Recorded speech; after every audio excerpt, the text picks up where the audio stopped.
চলো আজকে তোমার সাথে শেয়ার করি ভাড়া বাড়িতে সারাদিন কি করে কাটছে। প্রথমত দেখো, ভাড়া বাড়ি হোক কি নিজের বাড়ি হোক, যেইগুলো কাজ সেগুলো তো করতেই হবে, সেইগুলো আর কোথায় যাবে, তাই না? তাই সকাল থেকে উঠে বাসি কাজগুলো সেরে নিচ্ছি।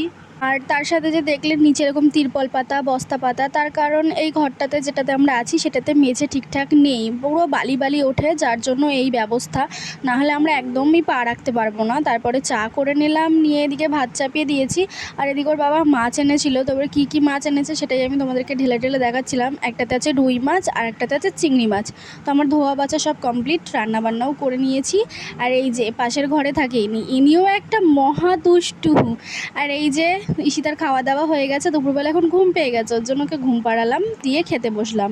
আজকে রান্না করেছিলাম ওল দিয়ে চিংড়ি মাছ আর রুই মাছের ঝাল মতো করেছিলাম, আর আমের চাট। এদিকে ওর বাবা সকালবেলা চুল কেটেই কাজে চলে গেছিলো চান করে, তাই ও দেখতে পাইনি, আর এখন গবেষণা করছে কেরম চুল কেটেছে।